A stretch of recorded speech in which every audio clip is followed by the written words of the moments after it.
much, and welcome everybody to my demo.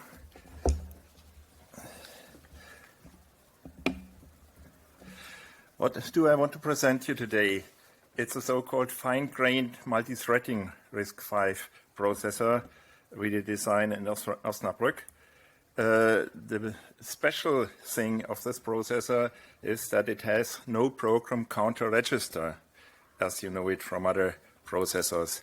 Instead, there are tokens formed by a program counter and a thread number, and these tokens circulate through the pipeline and then back to the input of the pipeline, one run for each instruction.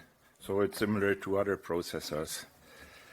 The system also has a launcher where the software can produce other threads, so it can launch new tokens formed by program counter and another thread number. Very interesting is how interrupt handling can be done. When you want to handle an interrupt, you specify a thread for that purpose, and this thread executes a VFI instruction. That's a wait for interrupt instruction that is in the instruction set of the Risc-V, and processing pipeline then routes the token to the interrupt controller where it waits. So it does not consume any more processing time till an interrupt happens, and then this token is relaunched and can circulate again in the ring and can handle the interrupt. And at the end of interrupt handling, it can execute again a VFI instruction. For debugging, some debugging hardware is installed, but the trick is in the demo I use thread number 0 for debugging. Normal connection to the external infrastructure is available, instruction bus, data bus, memory can be connected, or peripherals. To monitor the system, we add two vectors. One vector with a bit for each thread that shows if a thread is started, if it's active, and another thread, if another vector if a thread shows activity, that is, it rotates in the ring. A thread does not show activity if it's waiting in the debug interface or in the interrupt controller. In all other cases, the threads are active and show activity. I built a small demo system with a system memory that is shared between data and instructions, and a bridge to a wishbone bus where two peripherals are connected, and a timer produces a periodic interrupt. All is mapped here on the basis 3 board from digital. Maybe some of you know that board. The GPIO connects to the 7th segment digit. The debugger link is mapped to the USB port, where also loading of the FPGA can be done. And the vectors are mapped to the LEDs of the system. And they can be switched with the lowest switch you can see here. We can look for the active threads and can look which threads show activity. So that's the hardware. The software must be loaded. In my case here, it's loaded from the flash, so I do not start the Vivado environment that programs the FPGA. It's already done. And when the system is loaded, already thread 0 is loaded and started. So we can directly connect the GNU Debugger to this thread 0, which acts as a GDB server. So we do not need any adapter, but we can only need a serial line to connect the GNU Debugger to the system. Via the debugger, we can start the main program, and this main program starts other threads. and then, for this example, loops in endless loop and increments a main variable.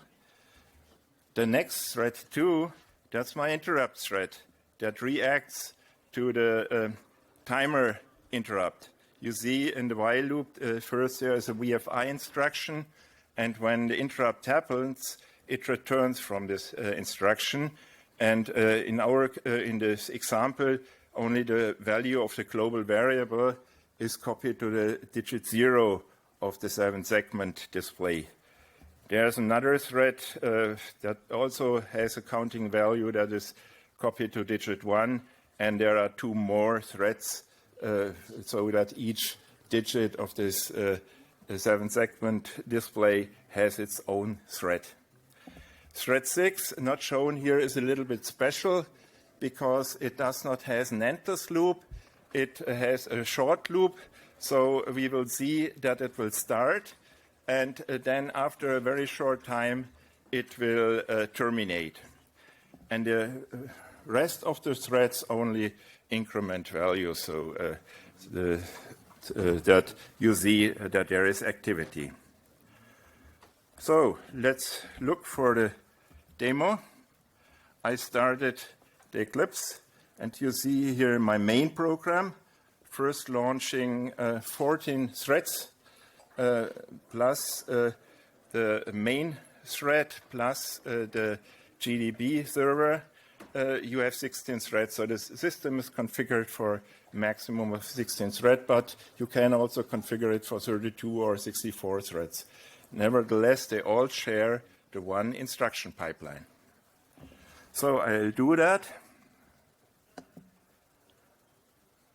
You see, it's a normal, oh, what's that? Oh, I first must power on, that's right.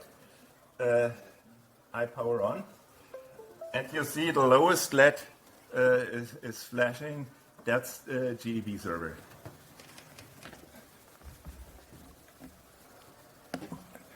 So now I should speak with the server. Now it works. And now the second LED is on. That's the main program. It has started. But if I look for the activity, it has no activity because it's stopped by the debugger. So let us look for the active threads. Then I continue. So I can continue. Now the interrupt thread is started. You see a little bit flashing, but the threads that produce the counting values are not yet started. So I start these. I go to thread number till here. Yeah. Now they are started. The lowest digit does not count because it's the main thread. The main thread already starts the other threads, and but thread number 3, 4, and 5 are running independently and change the values of the digit 1, 2, 3. So let's do another step and look carefully to the next LED. It will flash a short time, and then it will get off. So did you see it? Short on and off. So now I start, go maybe to here. And now all threads are running, not thread 6. Because it already determined it. Now I look to the activity. Thread 1 still shows no activity, and thread 2 also does not show activity. That's the interrupt thread. If you come very close and if we flash the light off, you can see a little blinking because it only shows activity a tenth of a second, and then does interrupt handling, and then immediately goes to the interrupt handler, interrupt hardware, and waits for the next interrupt. So we do not see it here. Only when you look very close, you can see it. I can stop everything in the interrupt handler, and then you see that the flashing of the digits will stop. But I look for the time. Time is over. So if anybody want to see more, I'm here. Talk to me. We can show it also in a quiet place here in this center. Thank you so much. That's a very cool project.